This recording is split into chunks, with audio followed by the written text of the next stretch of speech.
ഞാൻ എൻ്റെ മിഷനെ പരിചയപ്പെടുത്തുന്ന ഒരു വീഡിയോ ആണ് കേട്ടോ ചെയ്യുന്നത്. കാരണം ഞാനൊരു വീഡിയോ ഇട്ട് കഴിയുമ്പോൾ എനിക്ക് കമന്റ്സിനേക്കാൾ കൂടുതലും പേഴ്സണൽ മെസ്സേജ് ആണ് വരുന്നത്. സ്റ്റിച്ചിങ് പഠിപ്പിക്കുവോ, ഓൺലൈനായിട്ട് പഠിപ്പിക്കുവോ, ബ്ലൗസിന്റെ കട്ടിങ് പഠിപ്പിക്കുവോ, ബ്ലൗസിന്റെ സ്റ്റിച്ചിങ് പഠിപ്പിക്കുവോ ഉണ്ട്. പക്ഷെ അതിലൊക്കെ ഏറ്റവും കൂടുതൽ വരുന്ന ഒരു മെസ്സേജ് ആണ് ഉപയോഗിക്കുന്ന മിഷൻ ഏതാണെന്നുള്ളത്. അപ്പൊ ഞാൻ വിചാരിച്ചു ഇന്നത്തെ വീഡിയോ എന്തായാലും എൻ്റെ മിഷന്റെ ഡീറ്റെയിൽസ് ആയിക്കോട്ടെ എന്ന് വിചാരിച്ചു. അപ്പൊ ഞാൻ എന്തായാലും എൻ്റെ മിഷനെ ഒന്ന് പരിചയപ്പെടുത്താം. എനിക്ക് 2 മെഷീനാണുള്ളത്.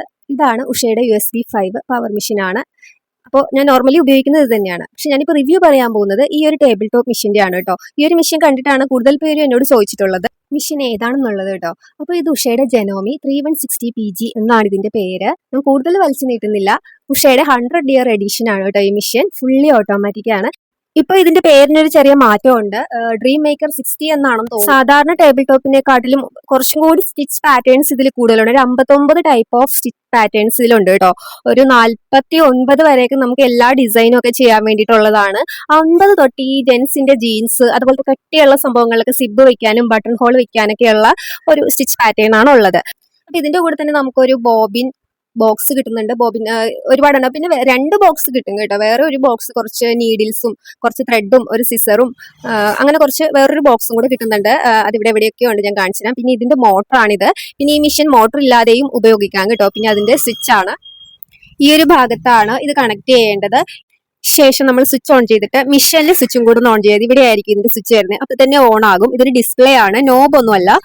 ഡിസ്പ്ലേയില് ഡിജിറ്റായിട്ടായിരിക്കും വരുന്നത്. അപ്പൊ നമുക്ക് സ്റ്റിച്ച് പാറ്റേൺസ് ഒക്കെ അതിന്റെ സൈഡിലുള്ള ആരോ മാർക്ക് വഴിയാണ് നമ്മൾ അത് മാറ്റി കൊടുക്കേണ്ടത്. ഇതാണ് നമുക്ക് ഓരോ സ്റ്റിച്ചും ചേഞ്ച് ചെയ്യാനുള്ള ആരോ മാർക്ക്. ഇതിൽ നമുക്ക് സ്റ്റിച്ച് പാറ്റേൺ മാറ്റുന്നത് മാത്രമല്ല, അതിൽ മുകളിലേക്കുള്ള ആരോ മാർക്കാണ് നമ്മൾ സ്റ്റിച്ച് പാറ്റേൺസ് മാറ്റിയെടുക്കേണ്ടത്. പിന്നെ സൈഡിലുള്ള ആരോ മാർക്ക് പറയുന്നത് കണ്ടില്ല, അതിന്റെ ഇപ്പുറത്തായിട്ട് 3.5 2.5 ഒക്കെ അത് സ്റ്റിച്ചിന്റെ ലെങ്ത്, അതുപോലെ ചുരുക്ക് വരുന്ന 6 ഒക്കെ ഇടുമ്പോഴത്തേക്കും എത്രത്തോളം വലിപ്പം വേണം, എത്രത്തോളം ചെറുതായി അടുങ്ങി നിൽക്കണം, അങ്ങനെയൊക്കെ ഉള്ളതിനാണ് സൈഡിലേക്ക് പോകുന്ന ആരോ കാണിക്കുന്നത്. അതിനു വേണ്ടിയാണ്. പിന്നെ ഇവിടെ വേറൊരു സ്വിച്ച് ഉണ്ട്. ഇത് മെഷീൻ നമ്മൾ തയ്ക്കുന്നതിന്റെ സ്പീഡ് അഡ്ജസ്റ്റ് ചെയ്യാനുള്ളതാണ്. ഏറ്റവും അറ്റത്ത് വയ്ക്കുമ്പോൾ തീരെ സ്പീഡ് ഉണ്ടാവില്ല, നടുക്ക് വയ്ക്കുമ്പോൾ ഒരു മീഡിയം സ്പീഡ്, പിന്നെ ഇത്ര അറ്റത്ത് കൊണ്ടുവരുമ്പോഴായിരിക്കും മെഷീന്റെ ഏറ്റവും കൂടുതൽ സ്പീഡ് കിട്ടുക കേട്ടോ. പിന്നെ വേറൊരു 3 ഒരു സ്വിച്ച് കൂടെ കൊടുത്തിട്ടുണ്ട്. അതിൽ ആദ്യത്തെ എന്ന് പറയുന്നത് മെഷീൻ ലോക്ക് ചെയ്ത് വെക്കാനുള്ള ഒരു സ്വിച്ച് ആണ്. രണ്ടാമത്തെ എന്ന് വെച്ചാൽ സൂചി കുത്തി നിർത്താനും മേളിലേക്ക് പൊക്കാനൊക്കെ ഉള്ള ഒരു ഓപ്ഷൻ ആണ്. പിന്നെ മൂന്നാമത്തെ സിസർ ആണ്. നമ്മൾ കട്ട് ചെയ്യാനായിട്ട് കത്രിക ഉപയോഗിക്കേണ്ടി വരില്ല. ഇതിപ്പോ രണ്ടാമത്തെ എന്ന് പറഞ്ഞാൽ ഞാൻ ഇങ്ങനെ നമുക്ക് സൂചി പൊക്കാം, താഴ്ത്താം. അതാണ് അതിന്റെ ഒരു ഉപയോഗം. പിന്നെ സിസർ ഇത് നമുക്ക് ഭയങ്കര യൂസ്ഫുൾ ആണ് കേട്ടോ ഇതിൽ സിസർ ഉള്ളത്. കാരണം നമുക്ക് ഇടയ്ക്കുന്നൊക്കെ വെച്ച് ഒന്ന് കട്ട് ചെയ്തെടുക്കണമെങ്കിൽ ആ സിസറിൽ പിടിച്ച് കഴിഞ്ഞാൽ പെട്ടെന്ന് തന്നെ കട്ടായി കിട്ടിക്കോളും. യൂസ്ഫുൾ ആണ്. പിന്നെ ഇവിടെയാണ് ഇതിന്റെ ടെൻഷൻ അഡ്ജസ്റ്റ് ചെയ്യേണ്ടത്. അതൊന്ന് ജസ്റ്റ് തിരിക്കുമ്പോൾ തന്നെ നമുക്ക് ടെൻഷൻ ചേഞ്ച് ചെയ്ത് കൊടുക്കാൻ പറ്റുവേ. പിന്നെ ഈ ഒരു സംഭവം നമ്മൾക്ക് റിവേഴ്സ് സ്റ്റിച്ച് ചെയ്യാനാണ്, അതായത് കെട്ടിടത്തില്ലേ അതിന് വേണ്ടിയുള്ളതാണ്. പിന്നെ സ്റ്റാർട്ട് സ്റ്റോപ്പ് ഓപ്ഷൻ ഉണ്ട്. അതായത് ഈ മെഷീനിൽ മോട്ടർ ഇല്ലാതെയും തയ്ക്കാം. മോട്ടർ കണക്ട് ചെയ്തിട്ടില്ലെങ്കിൽ സ്റ്റാർട്ട് കൊടുത്താലേ നമ്മൾ ചവിട്ടാതെ തന്നെ അത് സ്റ്റിച്ച് ചെയ്തോളൂ. സ്റ്റോപ്പ് കൊടുത്ത് നമുക്ക് നിർത്തുകയും ചെയ്യാം. പിന്നെ ഈ ഒരു സംഭവം സൂചിയിൽ നൂല് കോർക്കാനുള്ളതാണ്. നമ്മൾ കഷ്ടപ്പെട്ട് നൂല് കോർക്കേണ്ട, മെഷീൻ തന്നെ കയറ്റിക്കോളും. നമ്മൾ അതൊന്ന് വെച്ചിട്ട് ഒന്ന് പൊക്കി കൊടുത്താൽ മതി. പിന്നെന്ന് വെച്ചാൽ ഇവിടെ ഒരു സ്റ്റോറേജ് ബോക്സ് ഉണ്ട്. ഇതിന്റെ അകത്ത് കിടക്കുന്ന സാധനങ്ങളെല്ലാം ഈ മെഷീന്റെ കൂടെ തന്നെ കിട്ടിയതാണ്. ഒരുപാട് പ്രഷർ ഫുട്ടുകളും ഒത്തിരി സാധനങ്ങൾ ഇതിന്റെ കൂടെ തന്നെ നമുക്ക് കിട്ടുന്നുണ്ട്. അപ്പൊ ഇങ്ങനെ ഒരു സ്റ്റോറേജ് ബോക്സ് വരുന്നുണ്ട്. പിന്നെ ഇതാണ് പ്രഷർ ഫുട്ട് ലിഫ്റ്റ്. നമുക്ക് പ്രഷർ ഫുട്ട് പൊക്കി നിർത്താനും താഴ്ത്തി നിർത്താനൊക്കെ ഉപയോഗിക്കും. പിന്നെ ഇവിടെയാണ് നമ്മൾ ബോബിൽ നൂല് ചുറ്റുന്നത്. അതിൽ തന്നെ 1 2 3 എന്ന് സ്റ്റെപ്പായിട്ട് കൊടുത്തിട്ടുണ്ട്. ഇങ്ങനെ അങ്ങോട്ട് പ്രസ് ചെയ്ത് അങ്ങോട്ട് മാറ്റിയിട്ട് വേണം നമ്മൾ ബോബിൽ നൂല് ചുറ്റാൻ, നമുക്ക് മനസ്സിലാവും. പിന്നെ ഇതിൽ ഈ മിഷനിൽ നൂലിടുന്ന രീതികളും നമുക്ക് പെട്ടെന്ന് മനസ്സിലാവും. ഇതിൽ തന്നെ നമ്പർ കൊടുത്തിട്ട് ആരോ മാർക്ക് കൊടുത്തിട്ടുണ്ട്. അതിനനുസരിച്ച് നമ്മൾ നൂലിട്ടാൽ മതി. ആ ആരോ മാർക്ക് വഴി നമ്മൾ നൂലിടുമ്പോൾ നമുക്ക് കറക്റ്റ് ആയിട്ട് ഇതിലേക്ക് നൂലിടാൻ പറ്റും. അപ്പൊ നൂലിടുന്ന രീതി ഞാനൊന്ന് കാണിച്ചു തരാവേ.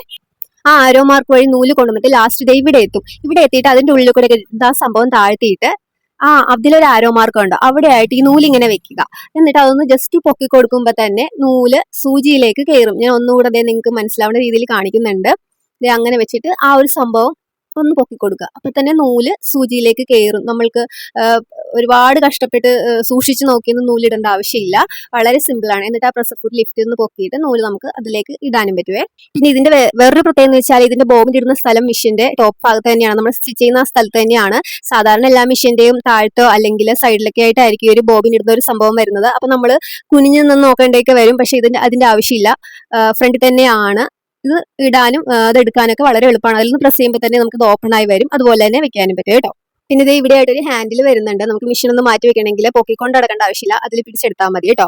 പിന്നെ മെഷീന്റെ ബാക്ക് ഭാഗം വരുന്നത് ഇങ്ങനെയാണ് കേട്ടോ. പിന്നെ ഇതാണ് ഈ മെഷീന്റെ മോട്ടർ. ഇതിൽ മോട്ടർ ഇല്ലാതെയും നമുക്ക് തയ്ക്കാൻ സ്റ്റാർട്ട് സ്റ്റോപ്പ് ഓപ്ഷൻ ഉണ്ടല്ലോ. പിന്നെ ഇതിന്റെ കൂടെ നമുക്ക് ഒരു എക്സ്റ്റൻഷൻ ടേബിൾ കിട്ടുന്നുണ്ട്. നമ്മൾ ഈ സ്റ്റോറേജ് ബോക്സ് ഒന്ന് റിമൂവ് ചെയ്തിട്ട് വേണം ഇത് അതിലേക്ക് അറ്റാച്ച് ചെയ്യാൻ. ഞാൻ ഈ എക്സ്റ്റൻഷൻ ടേബിൾ വെക്കാതെ തന്നെയാണ് സ്റ്റിച്ച് ചെയ്യുന്നത്. എനിക്ക് അങ്ങനെയാണ് കംഫർട്ട് ആയിട്ട് തോന്നുന്നത്. ഇതിങ്ങനെയാണ് മിഷ്യത്തിലേക്ക് അറ്റാച്ച് ചെയ്യുന്നത്. ഇത് അറ്റാച്ച് ചെയ്ത് കഴിയുമ്പോൾ കുറച്ച് സ്പേസ് കിട്ടിയതായിട്ട് നമുക്ക് തോന്നും, പക്ഷെ എനിക്കിതില്ലാത്ത കംഫർട്ട്. പിന്നെ ഇതിന്റെ ഒരു സ്റ്റോറേജ് ബോക്സ് ആണിത്.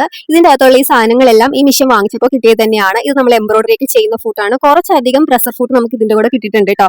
പല ടൈപ്പിലുള്ള ഫൂട്ട് ഇട്ടിട്ടുണ്ട്. ഇതാണ് ലിൻഡ് ബ്രഷ്. മിഷ്യന്റെ അകത്തെ പൊടിയൊക്കെ നമുക്ക് ക്ലീൻ ചെയ്യാനുള്ളതാണ്. പിന്നെ ഇതാണ് കേട്ടോ ബട്ടൺ ഹോൾ സ്റ്റിച്ച് ചെയ്യാനുള്ള ഫൂട്ട്, അതുപോലെ gathering foot, roller hemming foot, അങ്ങനെ കുറച്ചധികം ഫൂട്ട് നമുക്ക് ഇതിന്റെ കൂടെ തന്നെ കിട്ടുവേ. പിന്നെ ഇതിൽ വരുന്ന കുറച്ച് സ്റ്റിച്ചിങ് പാറ്റേൺസ് ഒന്ന് ഞാൻ നിങ്ങളൊന്ന് സ്റ്റിച്ച് ചെയ്ത് കാണിക്കാവേ. എല്ലാം കാണിക്കുക വീഡിയോ വളരെ ലെങ്ത് ആയി പോകും. അപ്പൊ ഞാൻ ജസ്റ്റ് ഒന്ന് വേഗത്തിൽ എല്ലാം ഒന്ന് സ്റ്റിച്ച് ചെയ്ത് നിങ്ങളെ കാണിച്ചു തരാവേ. ഒരു പാറ്റേൺ തന്നെ നമുക്ക് പല രീതിയിൽ ഇതിൽ സ്റ്റിച്ച് ചെയ്യാൻ കേട്ടോ. അതായത് ആ സ്റ്റിച്ചിന്റെ ലെങ്ത്തും വിട്ടൊക്കെ നമ്മളൊന്ന് അഡ്ജസ്റ്റ് ചെയ്ത് കൊടുത്താൽ അത് വലുതായിട്ടും ചെറുതായിട്ടും ഒക്കെ നമുക്ക് സ്റ്റിച്ച് ചെയ്തെടുക്കാം. ഇതാണ് സ്കാലപ്പ് സ്റ്റിച്ച്. ഇത് നമ്മൾ 6 ആക്ക് സ്റ്റിച്ചിൽ തന്നെയാണ് ചെയ്യുന്നത്. അതിൽ നമ്മൾ ആ വിട്ടൊക്കെ ഒന്ന് അഡ്ജസ്റ്റ് ചെയ്ത് കൊടുക്കുമ്പോഴാണ് അത് സ്കാലപ്പ് സ്റ്റിച്ച് ആയിട്ട് വരുന്നത്. അത് ഈ ആരോ മാർക്ക് വഴിയാണ് നമ്മൾ ചെയ്യേണ്ടത് കേട്ടോ.